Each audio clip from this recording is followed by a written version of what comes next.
Muy buenos días para todos.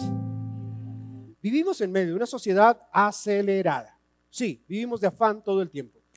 Afán por cosas que hacemos y afán por cosas que no hacemos. Sí, si lo piensas bien, a veces perdemos mucho tiempo haciendo cosas que no deberíamos hacer y ese tiempo lo podríamos dedicar a cosas que sí deberíamos hacer y entonces no viviríamos en afán, pero igual no vamos a cambiar, así que vamos a seguir viviendo en afán. Sí, suena raro, pero es la verdad. Vamos a seguir viviendo en afán. Parece que nos gustara vivir en ese tiempo de estrés, irritables. ¿Por qué? Porque cuando uno tiene afán y las cosas no se solucionan, se ve que uno se pone de mal genio. Porque nos pasa eso, tenemos afán, vamos acelerados, queremos hacer cosas que a veces no logramos hacer, alguien se nos adelanta, las hace, nos da rabia y entonces decimos, lo dejo así. Y cuando lo dejamos así, tenemos muchos asuntos sin resolver en nuestra vida. Asuntos que pueden dejarse de resolver durante una semana, pero es más maluco cuando se dejan de resolver un mes, 2 meses, 5 años o más. Y pensamos que el tiempo lo cura todo y no es cierto. El tiempo no cura nada. Y entonces no se solucionó nada y nos volvemos a encontrar luego con situaciones iguales, solo peor que puede llegar a pasar. Vemos a nuestros hijos enfrentándose a situaciones que nosotros debimos haber resuelto y los vemos a ellos metidos en líos que no resolvimos nosotros y eso cuánto molesta y cuánto incomoda. Eso viene a generar tensión en nuestra vida, viene a generar cansancio. En muchos casos llega a generar fuertes dolores de cabeza, esos nudos que se generan en el cuello por el estrés, ¿verdad? Dice, tengo tortícolis, pero no, realmente usted durmió súper bien, pero la verdad es que usted está así completamente tenso, todos sus músculos de la espalda, así todos, ¿verdad? Usted sabe cómo es. En el peor de los casos, inclusive eso tu cuerpo lo puede procesar porque son asuntos que pasan en el alma y no podemos seguir partiendo que una cosa es una cosa y otra. No, todo eso va junto. No puedes ni orar de todo y puedes llegar hasta convertirse en una enfermedad en tus manos, artritis, artrosis, migrañas, alergias, un montón de cosas que no necesitamos en nuestra vida por estar viviendo estresados, por estar viviendo en búsqueda de una calma, en búsqueda de la paz que no encontramos. El libro de Hebreos en el capítulo 11 habla acerca de los héroes de la fe. Comienza definiendo, es pues la fe, la certeza de la que se espera, la convicción de aquello que no se ve y luego cambia y dice, por la fe. Un elemento súper importante, dice, por la fe, Abel ofreció un más excelente sacrificio y empieza a nombrar un montón de personajes del Antiguo Testamento. Hay tantos que en algunos casos nombra 6 o 7 en un solo versículo y en otros casos, en los mejores, les regala algunos versos para que sean ahí, como para que alcancen en medio de todo. Y en este caso quiero concentrarme con uno que aparece solamente 6 versículos. O sea, tampoco es que sean como muchos, ¿no? Pero aparece 6 versículos. Este hombre escribió 5 libros de la Biblia. Los 5 primeros libros de la Biblia fueron escritos por él y habla acerca de Moisés. Pero para poder definir cómo fue que Moisés logró terminar siendo quien realmente es, pues parece que básicamente Hebreos capítulo 11 lo resume en 6 versículos. ¿Cómo? Pues sencillo. Moisés era un hombre que tenía tensiones súper altas en su vida. Hizo cosas que no debió hacer. Luego le tocó gobernar o dirigir una nación de poco más o menos 2 millones de personas y aguantarse sus quejas y aguantarse todo. Y estos parecían más que israelitas, parecían colombianos porque solo se quejaban y se quejaban y se quejaban y no decían nada. Pero es que de veras, a veces nosotros somos buenos quejándonos. Todos aquí nos quejamos y nos encanta quejarnos. Quejamos solos.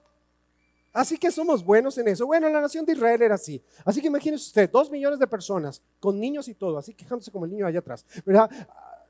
Quejándonos por montones. Gente que no entró a la tierra prometida, no porque no estuviera la promesa de Dios sobre ellos, sino porque sus quejas terminaron cambiando su manera de pensar y haciendo ver o parecer a Dios como si Dios fuera malo. Es un lío quejarse, es un lío desesperarse en medio de tanto y de todo afán. Pero la Biblia dice que Moisés era un hombre manso. ¿Un hombre qué? Ojo, mansedumbre no significa debilidad. Mansedumbre jamás, es lejos de ser debilidad. De hecho, el diccionario define mansedumbre como una actitud de confianza sosegada, de tranquilidad interior y paz mental. O sea, Moisés fue el que Dios le dijo, háblale a la roca, y él dijo, no, yo la golpeo. Y termina diciendo que Moisés fue un hombre manso, o sea, con una paz mental increíble, con una tranquilidad que uno dice, wow. Ahora, ¿cómo le hizo? Bueno, es lo que quiero que hablemos precisamente en los próximos minutos, de cómo fue que Moisés logró tener paz en medio de todas las tormentas, paz en medio de todo lo que tenía que vivir, tranquilidad completa. De hecho, la actitud de mansedumbre dice que aunque todo se venga encima, aunque todos estén en mi contra, aunque toda circunstancia se ponga tensa y tenga el derecho a ponerme nervioso, golpear la puerta, gritar, con todo y eso voy a mantener la calma. Con todo y eso voy a aprender a estar tranquilo. Con todo y eso voy a pensar bien las cosas. Así que hay 4 claves que quiero compartir hoy, de acuerdo a la vida de Moisés, que están en Hebreos capítulo 11, del verso 23 al 27, 4 claves para vivir en calma. Moisés no fue un hombre de emociones, fue un hombre de grandes principios. Lo que transformó la vida de Moisés no fue él aprender a controlar sus emociones, fue aprender a vivir por principios. De hecho, es que emociones son reglas insignificantes, emociones son reglas que nos confunden, mientras que principios sí le dan solidez a todo lo que hacemos en nuestra vida. Mira por qué lo digo. Hebreos capítulo 11, verso 23 al 27, dice así: por la fe Moisés, recién nacido, fue escondido por sus padres durante 3 meses porque vieron que era un niño precioso y no tuvieron miedo al edicto del rey. Por la fe Moisés, ya adulto, renunció a ser llamado hijo de la hija de Faraón. Prefirió ser maltratado con el pueblo de Dios a disfrutar de los efímeros placeres del pecado. Consideró que el oprobio por causa del Mesías era una mayor riqueza que los tesoros de Egipto, porque tenían la mirada puesta en la recompensa. Por la fe salió de Egipto sin tenerle miedo a la ira del rey, pues se mantuvo firme como si estuviera viendo al invisible. Por la fe. El primer asunto que tenemos que aprender a resolver en nuestra vida, si queremos dejar o aprender a dejar el afán en nuestra vida, es saber quiénes somos. Sí, no importa la crisis de la edad que estemos viviendo. Hoy en día hay crisis a los 15, 20, 25, 30, 35, 40, 45, 50, 55 e intermedias, ¿ok? En toda edad hay crisis. En toda edad hay crisis, y cuando uno está en esa crisis, uno se queda pensando, ¿quién soy? Si tomé las decisiones correctas, si hice lo correcto, si yo hubiera esto hecho hace 5 años, hace 10, si no lo hubiera hecho, si yo fuera tan inteligente ahora como lo fui hace 10, o como si no fuera tan menso, perdón, hace 10 años, como soy de inteligente ahora, ¿cómo sería de diferente mi vida? Dejé pasar oportunidades de todo. No, mira, lo primero es saber hoy quién eres. No importa cuántos años tengas, no, hoy tienes que saber quién eres. El verso 24 me encanta porque usa una expresión que me gusta mucho y dice: por la fe Moisés, ya adulto, ¿ya qué? Ya crecidito, ya adulto, renunció a ser llamado hijo de la hija del faraón. O sea, en el momento en el cual él crece, porque a ver, le cuento la historia de Moisés en un minuto. La historia de Moisés en un minuto fue la siguiente: en el tiempo en el que vivía Moisés, habían muchos hombres en la nación de Israel. Al faraón le da miedo y dice, no, todo niño que nazca deben matarlo. Cuando nazca, le da la orden a las parteras de la nación de Israel, o las parteras hebreas, le da la orden de que cuando nazca un niño, lo matan. A las niñas déjenlas vivir, ellas son más tranquilas, sosegadas y esto, así que no se nos van a enfrentar en la guerra, pero a los niños, a todos los matan. La Biblia nos acaba de contar que él era un niño bonito y que como era bonito, sus papás lo escondieron.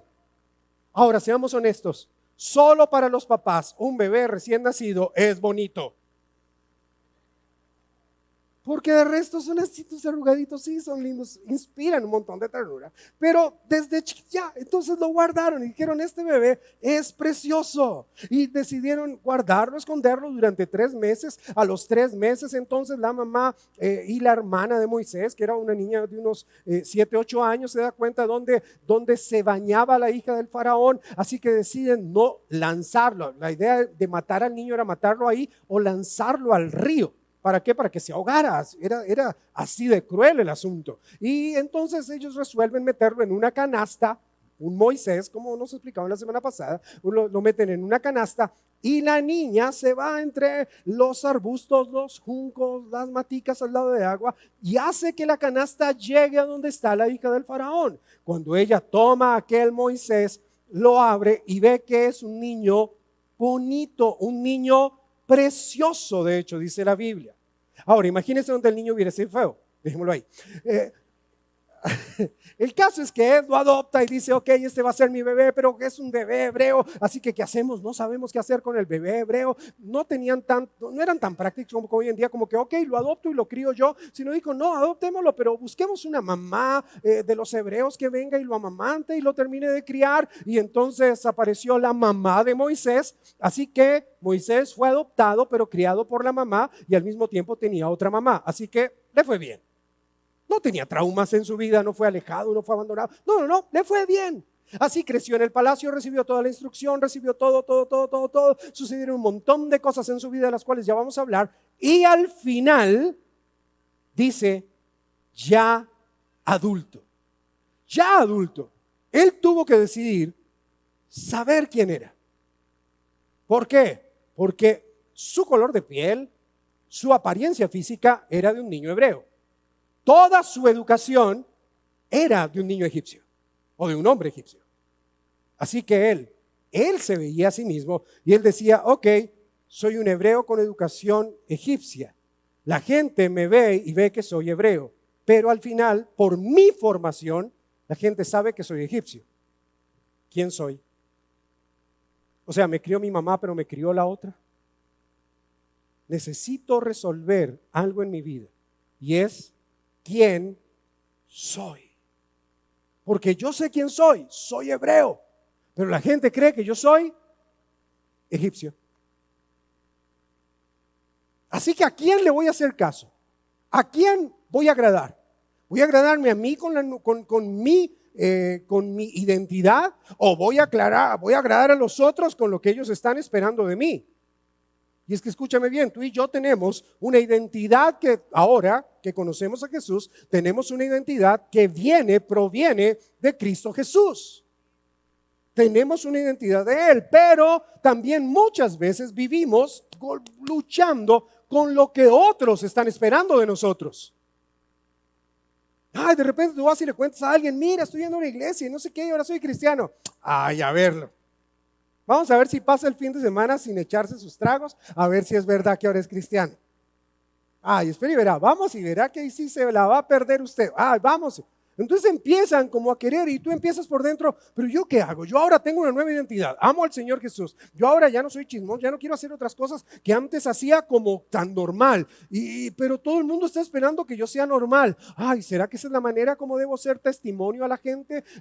Siguiendo siendo, no sé, mala gente o siguiendo teniendo chistes de doble sentido, pero Señor, tú sabes, y si ellos lo entienden mal es porque ellos tienen mal el corazón, pero de mi corazón el chiste de mal sentido sale normal, sale sano, pero como que todos me entiendan, como que me vean, ¿a quién agrado? Y eso genera en uno una crisis terrible, porque uno quiere agradar a la gente. Sí, todos queremos agradar a la gente. A ver, hace unos días estaba en Bogotá, ¿verdad? Y pasé por un lugar donde estaban vendiendo camisetas de equipos de fútbol. Así que pasé y vi una camiseta del equipo más grande que existe sobre la tierra. Ya sabe cuál es, ¿verdad? Y dije, la voy a comprar, me la voy a poner y donde ganemos el campeonato, salgo a predicar en esa camiseta.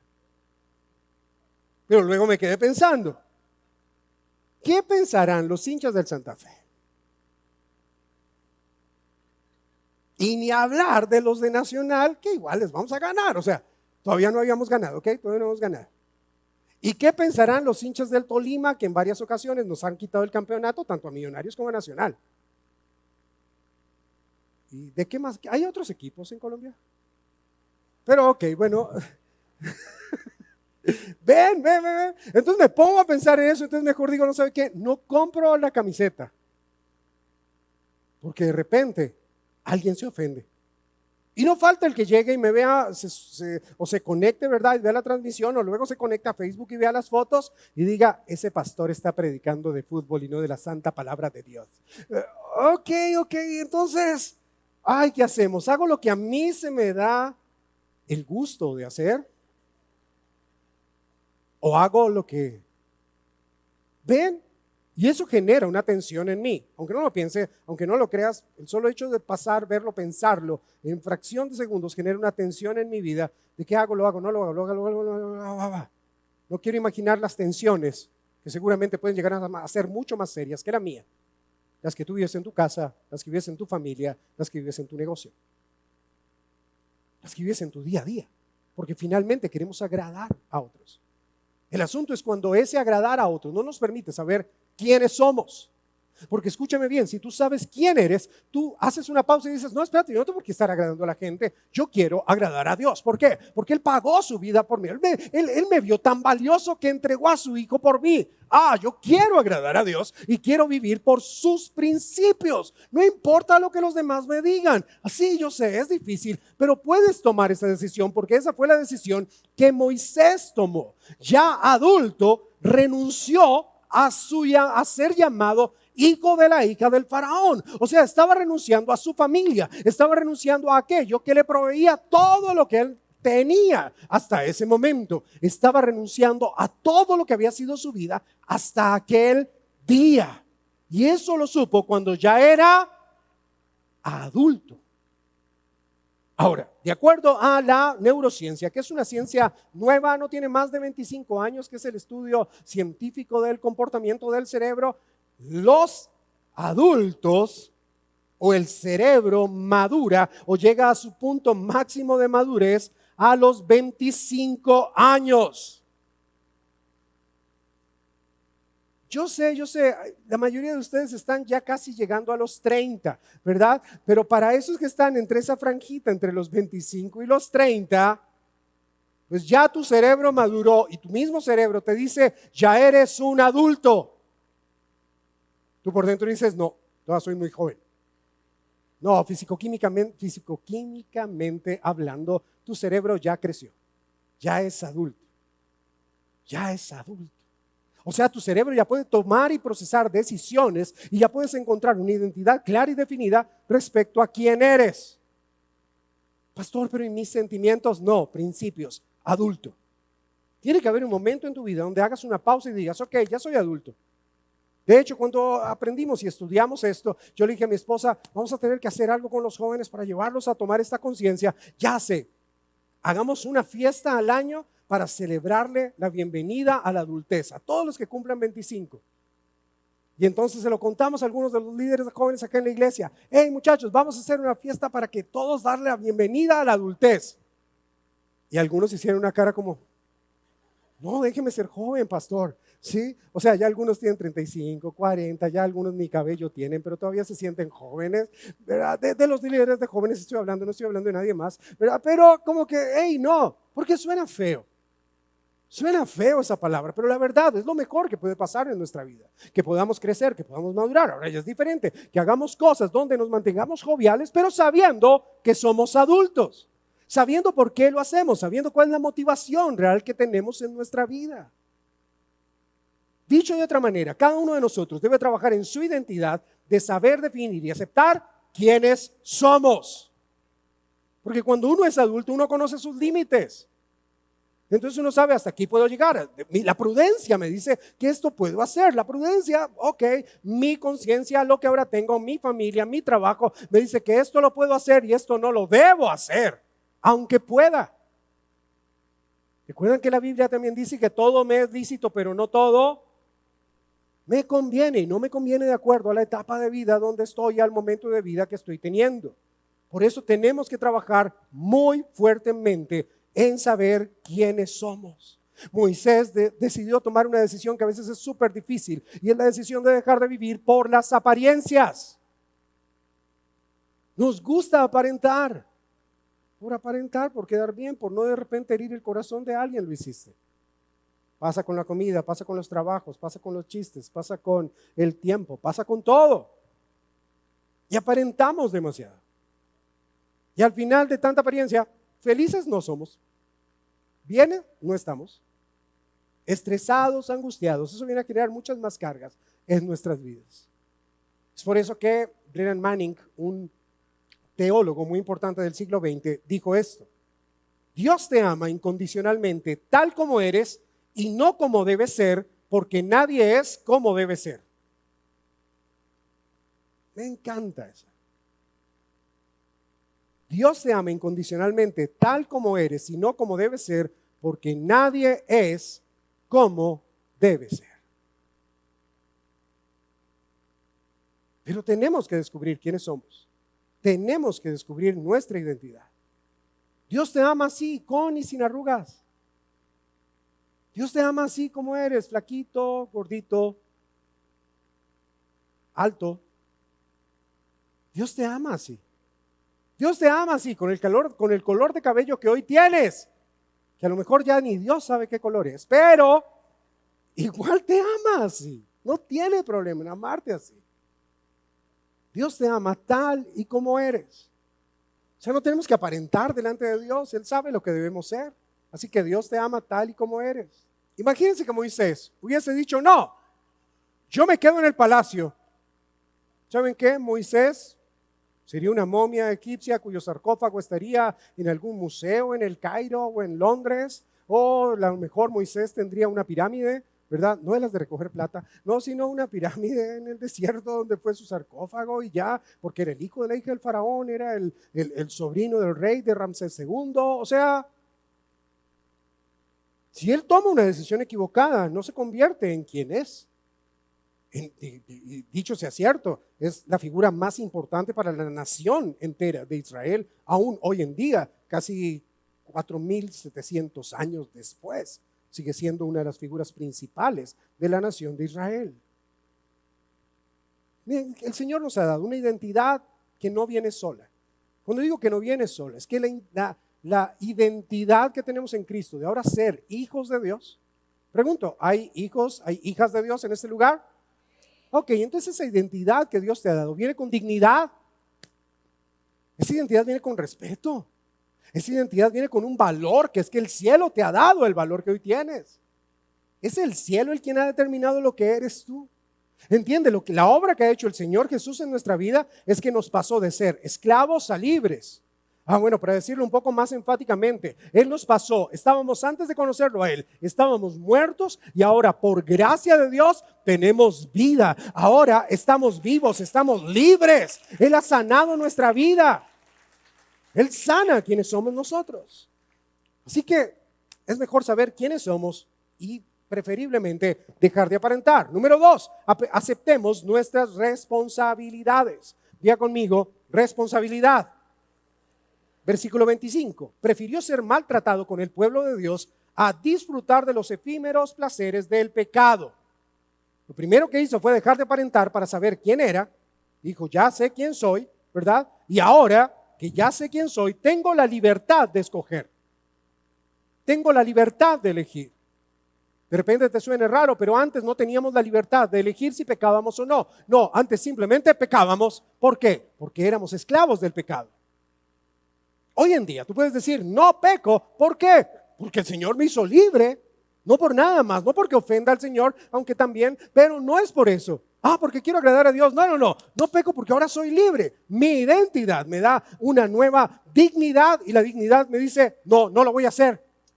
No voy a pecar, no voy a meterme, dicen eso, no me voy a andar metiendo de chismoso donde no me han llamado, no voy a andar comentando ni criticando a nadie porque no vale la pena. ¿Por qué? Porque ahora sé quién soy y cuando peco sé que es mi responsabilidad y no culpo a nadie más. Somos buenísimos buscando culpables. O sea, recuerdo, verso 24, Moisés ya adulto. O sea, uno de adulto uno no deja de hacer cosas simplemente, uno comienza a hacer otras. Y quizá eso es lo que nos ha faltado no es como una clave de desarrollo de vida cristiana. No, es que yo ya no hago esto. Bueno, porque estás haciendo para compensarlo. No, nada. Entonces, en algún momento, si no estás haciendo nada para compensar lo que antes dejaste de hacer, muy seguramente te va a dar mucha tentación de volver a hacer lo que antes hacías. Entonces comienzas a hacer algo nuevo, porque nunca dejamos de hacer. Simplemente vamos a hacer otra cosa. Hay un libro que es bien simpático, Camilo algo se llama el autor, y es este libro de La culpa es de la vaca. ¿Alguien lo ha leído ese libro? ¿Sí? Ok, ese libro ilustra lo siguiente, pone una comparación de por qué los grandes fabricantes de calzado en Colombia no utilizan cueros colombianos, sino la mayoría dicen que usan cueros italianos. Entonces comienzan a observar y comienzan a decir, no, lo que pasa es que las vacas, los cueros italianos, las vacas aquí vienen rasgados y no sé qué, y no es por las enfermedades, porque hoy en día son los mismos insecticidas, todo se consigue globalmente, así que la alimentación es la misma, los pesticidas son los mismos, todo es igual, pero la vaca se rasca contra los alambres de púas y rasga su piel, y cuando rasga su piel, rasga el cuero, y entonces cuando lo pelan ya sale el cuero rasgado. Entonces por ese motivo el cuero de las vacas colombianas no sirve como el de las vacas italianas. La verdad no es de la vaca. La verdad, la culpa es de aquel que cuida la vaca. Pastor, pero es que usted no ha visto una vaca. Claro que sí. En la casa de mi suegra, a veces uno vaya y sí, me sentí todo apu, las suegras. Ok, y en la casa de mi suegra tiene unas vacas, ¿verdad? Y a veces, no sé, las mugrosas vacas ven las matas, ¿verdad? Que las tiene bien bonitas y abren el broche o alguien de Cuba, sí comprende broche, ¿verdad? De finca tranquila, ¿verdad? No hay el portón eléctrico, no, el broche, sí, y se meten las mugrosas vacas y se tragan las matas, pero la culpa no es es de que el que fue abierto el broche. Y en nuestra vida, y perdón que usé las vacas, pero en nuestra vida la culpa es de otro, no es mía. No es que Señor, yo hice eso, pero no fue porque yo quisiera, fue porque fulanito. Y es que fulanito me conoce tan bien que siempre preciso, Señor, aléjalo de mi vida. Y tú eliminas el número, pero antes de eliminarlo te lo aprendes de memoria. Entonces la culpa no es de otros. Porque escucha esto, esta frase me gusta, de repente te suena fuerte, pero me gusta. Nos encanta culpar, pero nos molesta recibir la culpa. Es fácil culpar a otros. No, es que mi familia, no, es que mis hermanos, no, es que mis papás, es que mi novio, mi novia, es que mi esposo o mi esposa. Pero echemos la culpa a alguien, ¿verdad? Porque la culpa es de la vaca, como dice el libro, ¿ok? Pero, mira, Moisés era adoptado, lo peor de todo, él sabía que era adoptado. Y no salió con el trauma al desierto, es que yo soy adoptado, mi mamá no me quería, me echó al río, si no es no, armó un drama. No se puso de dramático ni de sentimentalista, no, él sabía lo que era, o sea, bien esto, bien lo otro, listo, esto es lo que recibí, esto fue lo que me tocó en la vida, bien, sin resentimientos, sin rencores, no, vamos para adelante. Pero es que Dios estaba con él. ¿Y quién está contigo? Y entonces, ¿cuál es la excusa? No hay excusa. Entonces, si no hay excusa, asumamos nuestras responsabilidades. Pastor, pero es que hay cosas que uno no puede controlar. Bueno, si no las puedes controlar, ¿para qué te estresas por eso? No puedes controlar la familia donde naciste, no puedes controlar la historia que te tocó vivir en esa familia, no puedes controlar el lugar donde vives, no puedes controlar las conversaciones, las opiniones o los hechos que otros cometen. Pero sí puedes controlar cómo responder a ellos. Y de eso se trata madurar, de eso se trata crecer. ¿Para qué te amargas por lo que otros hacen? No, déjalos que hagan. ¿Y tú qué haces? Bueno, yo controlo lo mío, manejo lo mío y voy bien con aquello que yo sí puedo controlar. Moisés ya adulto. Podemos pasar a vivir nuestra vida de una manera crítica, de una manera negativa, a vivir nuestra vida de una manera madura y responsable. Inmadurez y responsabilidad es el resultado de caminar en fe. Que uno dice, por fe alcanzó grande. No. Moisés por la fe dijo, es hora de madurar. Es hora de asumir mis responsabilidades. Es hora, número 3, de entender cuáles son mis prioridades. ¿Puede decir conmigo prioridades? Este versículo lo voy a leer de nuevo, pero en la Nueva Traducción Viviente dice: prefirió ser maltratado con el pueblo de Dios a disfrutar de los placeres momentáneos del pecado. Consideró que era mejor sufrir por causa de Cristo que poseer los tesoros de Egipto, pues tenía la mirada puesta en la gran recompensa que recibiría. Moisés en su vida tenía las 3 P's. 3 P's. Y él tenía poder, placer y plata. Las 3 las tenía en su vida. Lo curioso es que cuando está en el desierto, cuando comete un error, tiene que salir huyendo al desierto, él evalúa su vida y cuando evalúa su vida dice, ok, ¿qué quiero hacer? Quiero seguir teniendo poder, que finalmente se traduce en influencia sobre otros. O sea, Moisés estaba en la línea que si mataban al faraón, él estaba en la línea que podía ser faraón. Así que él decía algo y todo el mundo obedecía.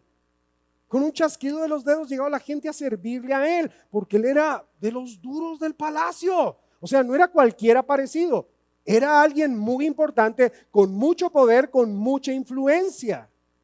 Era demasiada, de hecho, su influencia. Pero él dijo, ok, mi popularidad no va a ser mi bandera. El lugar de donde vengo no va a ser mi bandera. Esa no va a ser mi prioridad. Y entonces, bueno, dice que renunció al palacio y que renunció también a los placeres momentáneos del pecado. ¿Sabes? El placer no es malo a menos que el placer controle tu vida y se convierta en tu Dios. Y alguien dirá, pero pastor, ¿cómo puede ser malo algo que se siente bien? Es que no estamos hablando de sentimientos, estamos hablando de principios. O sea, la carne, tu carne, sabe que se va a morir, sabe que su tiempo en la tierra es limitado, es finito. Y entonces por eso la carne te dice, haga todo lo que quiera, que al final usted va a la iglesia y donde abundó la gracia, donde abundó el pecado, sobreabunda la gracia. Esa es la inteligencia de la no sabiduría de la carne. Porque te dice, haz lo que quieres, ¿no? Tú dices, no, un momento, mi identidad viene con dignidad. Yo no tengo por qué seguir lastimando la dignidad que tengo ahora como hijo de Dios por no poner en orden mis prioridades y simplemente pensar que el placer está por encima de los principios. Y ni hablemos del dinero o de la plata. Quiero dejar esto claro, no hay absolutamente nada malo en tener dinero. De hecho, ser productivos es la idea de Dios para nosotros. Génesis capítulo 1 versículo 28, y los bendijo Dios y les dijo, sean fructíferos, vayan, multiplíquense, sean fructíferos, produzcan. Y no hay nada de malo en ser productivos. Deuteronomio capítulo 8, yo pongo en ustedes una unción para que todo lo que produzcan sus manos prospere. ¿Acaso eso es malo? Pregunto. Así que no es malo eso. Tú lees la Biblia y te vas a encontrar con que hay personas que fueron riquísimas. Abraham, la Biblia dice que Abraham era riquísimo. Isaac, alguna vez que hubo una sequía en la tierra, el tipo sembró y cuando sembró obtuvo 100 veces más que todo el mundo y se volvió famosísimo y reconocidísimo y millonario. Job era riquísimo. David, el rey David, era riquísimo. Y tú puedes seguir mirando así un montón de personajes en la Biblia que eran literalmente riquísimos. La Biblia dice que Salomón, el hombre más sabio que habitó la tierra antes de que el Señor Jesús estuviera aquí, dice que hizo que la plata, el material plata, valiera tanto como el polvo en Jerusalén. Así de próspera era la vida de Salomón y de la ciudad que él habitaba. Y luego dice, y compraban con esa plata que no valía nada en Jerusalén, compraban caballos y iban y se los vendían a los otros reyes de la tierra. O sea, aparte de eso, no valía nada para ellos, pero iban y le sacaban más dinero. Y hay gente que piensa que tener plata es malo, tener dinero es malo. ¿Por qué? Porque de repente leyeron mal 1 de Timoteo capítulo 6, verso 10. Porque el amor al dinero es la raíz de todos los males.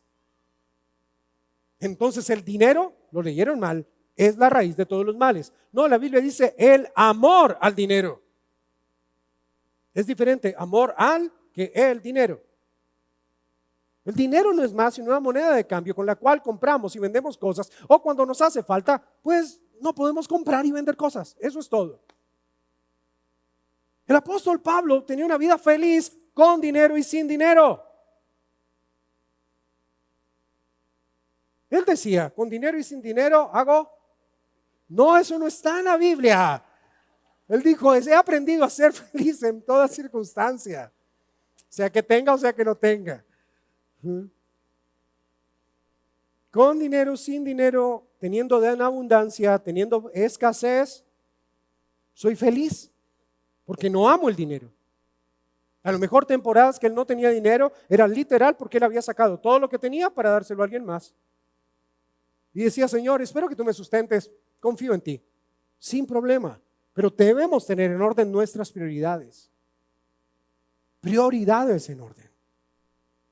Dios quiere que se usen las cosas y se amen a las personas. El problema es que estamos en una sociedad donde amamos las cosas y usamos a las personas. En esos dos versos que acabamos de leer, 25 y 26, en dos ocasiones dice, tenía su mirada fija, estaba puesta su mirada. Número 4, Moisés aprendió a enfrentar dificultades, enfrentar sus dificultades. Verso 27 dice, por la fe salió de Egipto sin tenerle miedo a la ira del rey, pues se mantuvo firme como si estuviera viendo al invisible. ¿Cómo se mantuvo? El último tema con que Moisés tuvo que batallar en su vida fue con la firmeza. Aprender a permanecer, aprender a estar allí, estar plantados. Salmo 92, plantados florecen los justos en la casa del Señor. Aún en su vejez se mantendrán los sanos y fructíferos. Plantados ahí, quieticos, firmes. La palabra persistencia significa firmeza y constancia en la manera de ser o de obrar. ¿Sabes? He escuchado gente, algunos predicadores, con buena intención, sin duda alguna, diciendo, pero Moisés no vio la tierra prometida porque fue un pecador, porque fue un hombre emocional, porque fue no sé qué. Mira, el objetivo de la vida a veces no es llegar a la tierra prometida. El objetivo de la vida es madurar. Porque hay mucha gente que llega a la tierra prometida y la echa a perder. Entonces, ¿de qué sirve llegar si llegas mal? ¿De qué sirve llegar si cuando llegas no produces el fruto que debes producir? Moisés no llegó, no llegó. De hecho, Dios lo lleva a la cima del monte y le dice, allá está la tierra prometida, es la tierra que, pero tú no vas a entrar. Y él dice, ok, no armó una pataleta como la armó antes.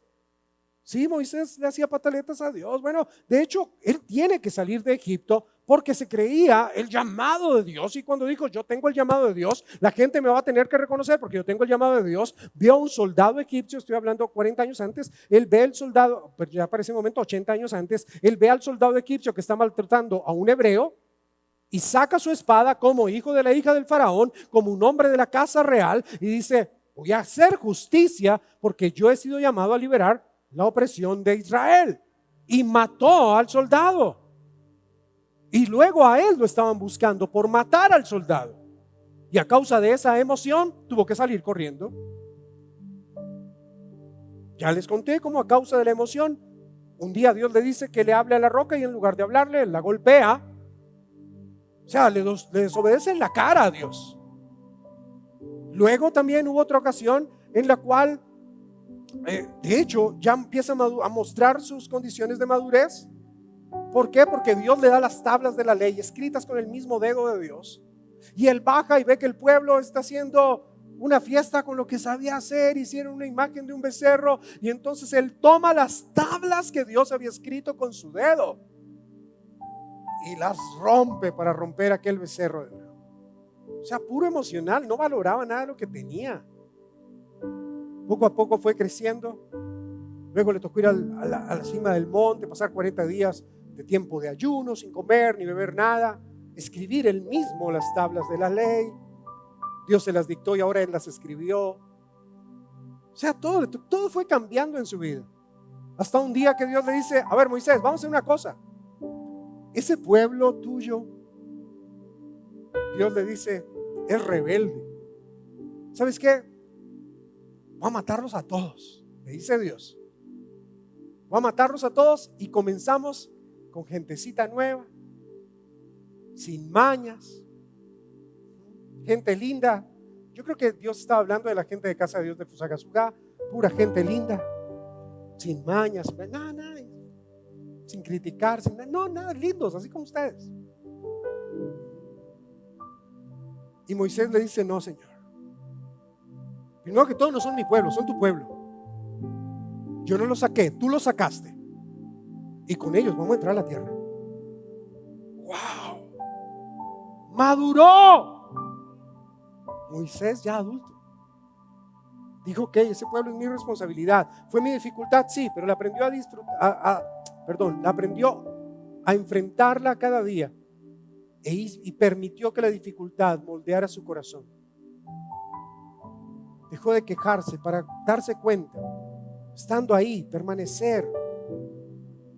Luego él mismo es quien escribe en Números capítulo 12 verso 3: y aquel varón Moisés era muy manso, más que todos los hombres que había sobre la tierra. Si no lo fuera, yo creo que Dios no hubiera permitido que saliera eso en la Biblia. Como que, me borras eso. Tú eres todo atravesado, Moisés. Pues, ¿qué lo borra? Bórralo usted. No. Venga y lo borra, a ver si es tan varón. No. En ese momento, ok, voy a poner esto. Sí. Ahora pensamos que mansedumbre es bobada. No. El Señor Jesús, vamos un poquito para acá, para poder dar un buen cierre. El Señor Jesús dijo: ustedes tienen que ser mansos como palomas. Mansos como palomas. Y creo que mansedumbre tiene que ver con saber pensar las cosas en medio del peligro. Mateo capítulo 11, 28 al 30 dice: vengan a mí los que estén cansados, afligidos, yo los haré descansar. Palabras del Señor Jesús. Pero sigue añadiendo y dice: lleven mi yugo y aprendan de mí, que soy manso y de corazón humilde. ¿Con qué objetivo? Ser mansos y de corazón humilde. Porque así hallarán descanso para el alma. Necesitamos descanso en nuestra alma. Vivimos vidas muy agitadas, muy estresantes. Ahora bien, quiero dejar esto claro: no hay ganancia sin trabajo duro, ningún adelanto sin adversidad y ningún progreso sin dificultad. No lo hay. No lo hay. Pero para poder progresar, para poder crecer, para poder construir, para poder seguir edificando nuestra vida, necesitamos aprender a ser mansos, tranquilos. No vivir en medio de afán y tomar decisiones rápido que luego nos lleva a perder o nos lleva a estrellarnos o estrellar gente que no es con quien tenemos nuestra guerra ni nuestra pelea, sino simplemente aprender a ser mansos. Estoy tranquilo. Vamos a ver qué pasa, vamos a bendecir. Hay que ser mansos y humildes. Ok, bendigamos, no maldigamos. Amemos, no odiemos. Respetemos, valoremos a los demás. No te están respetando a ti, no importa. Yo tengo algo claro: el Señor Jesús fue manso y de corazón humilde y dijo: aprendan de mí. Y te recuerdo que el versículo 27 decía que Moisés se quedó como mirando al invisible, porque sabía que venía una recompensa. La Biblia dice que Jesús es la imagen visible del Dios. No era que se quedara viendo al invisible como ahí sonso en un tiempo. No. Él se quedaba viendo a Dios y decía: ok, aquí hay un principio que Dios ha establecido. Me quedo mirando este principio. Voy a vivir por lo que Dios tiene que decir, no por lo que los demás digan. Voy a madurar, voy a crecer, voy a hacer una pausa en el camino, dejar de ser tan emocional aún frente al peligro y frente a las buenas oportunidades. también voy a dejar de ser tan emocional. Y en el momento justo actúo. Y ahí viene mi recompensa. Ahí viene la recompensa. Pero para eso hay que persistir, hay que estar ahí.